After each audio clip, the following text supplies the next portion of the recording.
Hello from one of the ancient wonders of the world, Egypt. This is the most visited country in the whole of the African continent. Ancient history that spans millennia and incredible sights is what awaits for you here. But people also quite often mention the scams that they'll normally come across in Egypt. This shouldn't stop you from going. Tourists will always be a target wherever you go. No country's perfect. I personally really enjoyed my time in Egypt, both as part of a group and as a solo female traveler. By making this video, I want to help you avoid the most common scams, the Pyramids of Giza. So what are some of the scams you should look out for? Number one, use the main entrance.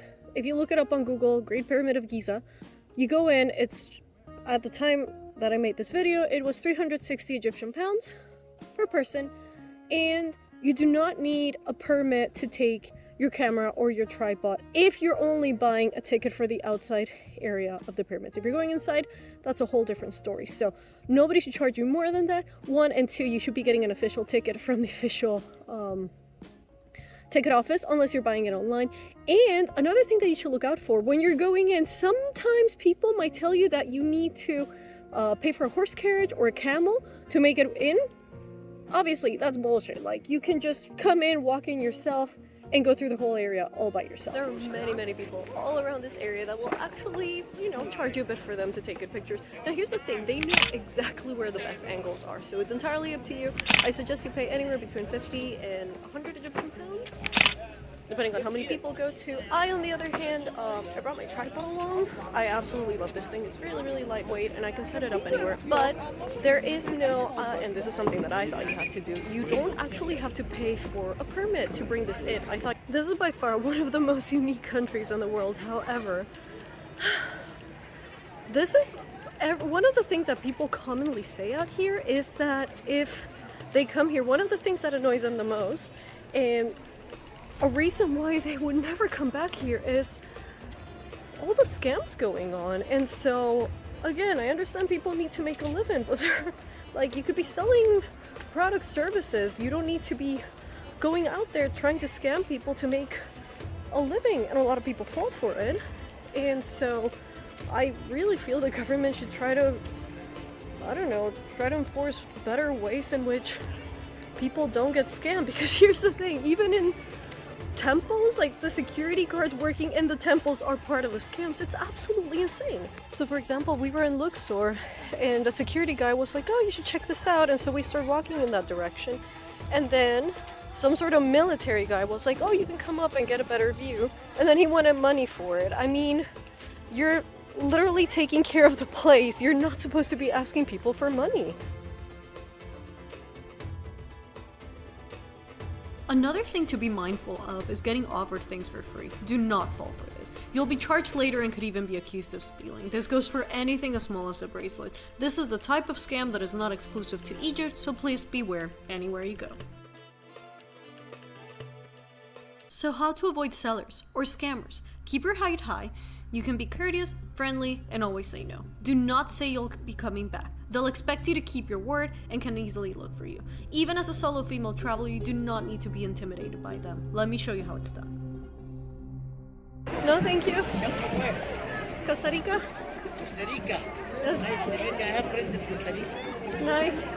Nice to meet you. If you want to do the camel, you know how much? No, not interested. Thank you. Thank you. What about we'll take you by horse, see the panorama view up No, there. thank you. See camel horse, good view up there. No, thank you. Should you ride the camels and horses? I personally wouldn't. Not even for a picture. It didn't look like they were being taken care of properly. Just my opinion. Would I rather be left alone? Yes. Do I like how pushy they are? No.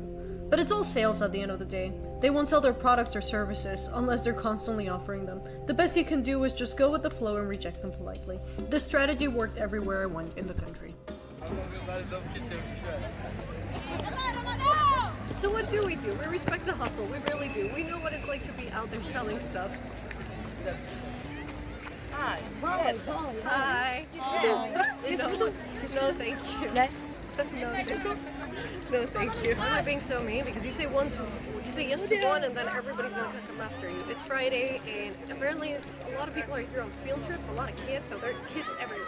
But anyway, as I was saying, we respect the hustle, we do, but there's a difference between trying to sell a product and you saying no 2-3 times to actually someone nagging you, bothering you, and pretty much following you because you refuse to buy their services or their products. So now look at that. I was pretty much fighting over the last spot.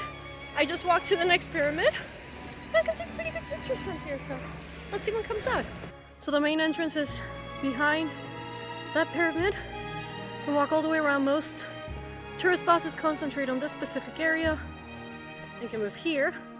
Once you come out here, basically there's no one here. Just people riding camels and horses, but you can walk this whole area on your own. You're basically perfect for pictures and you won't have to deal with anybody. Look at me getting all of my Instagram shots just with my tripod. There is no one close to me, so I know my phone and tripod won't get taken away from me. This is the perk of staying away from the main pyramid.